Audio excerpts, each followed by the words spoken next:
उत्तर प्रदेश में पंचायत चुनाव को लेकर इस समय गांव-गांव में चर्चा तेज हो चुकी है। जो लोग पंचायत चुनाव की तैयारी कर रहे हैं, जो दावेदार मैदान में उतरने वाले हैं, उन सभी के मन में सबसे बड़ा सवाल यही है कि आखिरकार उत्तर प्रदेश में पंचायत चुनाव कब होंगे। दोस्तों, इस वीडियो में हम आपको पूरी जानकारी देने वाले हैं, इसलिए वीडियो को आखिरी तक जरूर देखिएगा और अपनी राय कमेंट में जरूर बताइएगा कि पंचायत चुनाव को लेकर आप क्या सोचते हैं। तो दोस्तों, जैसा कि आप सभी जानते हैं कि प्रधानों का कार्यकाल अब समाप्त हो चुका है। लगभग गांव में अब प्रशासक तैनात किए जा रहे हैं। लोगों को उम्मीद थी कि कार्यकाल खत्म होने से पहले पंचायत चुनाव हो जाएंगे, वोटिंग भी हो जाएगी और नए प्रधानों का चुनाव भी पूरा हो जाएगा। लेकिन ऐसा नहीं हुआ। यही कारण है कि अब लगातार सवाल उठ रहे हैं कि आखिर सरकार पंचायत चुनाव कराने में देरी क्यों कर रही है। दोस्तों, सबसे बड़ी वजह है आरक्षण को माना जा रहा है। आप सभी जानते हैं कि पंचायत चुनाव में सीटों का आरक्षण बहुत बड़ा मुद्दा होता है। एससी और एसटी का आरक्षण तय रहता है, लेकिन ओबीसी आरक्षण के लिए आयोग की रिपोर्ट जो है वो जरूरी होती है। इसी को लेकर काफी समय से चर्चा चल रही थी कि अब सरकार ने बड़ा कदम उठाते हुए ओबीसी आयोग का गठन कर दिया है। यानी कि अब पंचायत चुनाव का रास्ता लगभग साफ माना जा रहा है। दोस्तों, ओबीसी आयोग अब उत्तर प्रदेश में पिछड़े वर्ग की सामाजिक, आर्थिक, शैक्षणिक और राजनीतिक स्थिति का अध्ययन करेगा। इसके आधार पर तय होगा कि किस जिले में, किस ब्लॉक में और किस ग्राम पंचायत में कितना आरक्षण मिलेगा।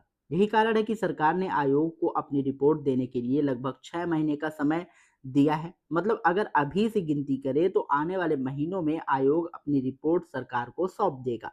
इसके बाद आरक्षण सूची जारी होगी। फिर तय होगा कि कौन सी सीट सामान्य जाएगी, कौन सी ओबीसी में जाएगी और कौन सी एससी में जाएगी और कौन सी महिला सीट घोषित होगी। आप सभी जानते हैं कि पंचायत चुनाव में सीटों का रोटेशन जो है होता रहता है। यानी कि लगातार एक ही वर्ग के लिए सीट आरक्षित नहीं रहती। इसी वजह से इस बार भी कई गांवों में सीट बदलने की पूरी संभावना दिखाई दे रही है। दोस्तों, अगर किसी गांव में पहले सामान्य सीट थी तो इस बार वहां ओबीसी या महिला सीट आ सकती है। जहां ओबीसी सीट होगी वहां केवल ओबीसी वर्ग के उम्मीदवार चुनाव लड़ पाएंगे। वहीं एससी सीट होने पर सिर्फ अनुसूचित जाति के उम्मीदवार ही मैदान में उतर सकेंगे। महिला सीट होने पर संबंधित वर्ग की महिलाएं चुनाव लड़ेंगी। इसलिए इस समय गांव गांव में लोग अपनी सीट को लेकर काफी चर्चा तेज कर रहे हैं। अब सबसे बड़ा सवाल यही है कि चुनाव आखिर कब होंगे। तो दोस्तों, जिस तरह से आयोग का गठन किया गया है और रिपोर्ट तैयार होने में समय लगेगा, उसको देखते हुए माना जा रहा है कि पंचायत चुनाव में अभी कुछ महीने और लग सकते हैं। अगर सरकार तेजी दिखाती है तो चुनाव जल्द भी हो सकते हैं, लेकिन ज़्यादा संभावना यही मानी जा रही है कि पूरी प्रक्रिया पूरी होने के बाद ही चुनाव कराए जाएंगे।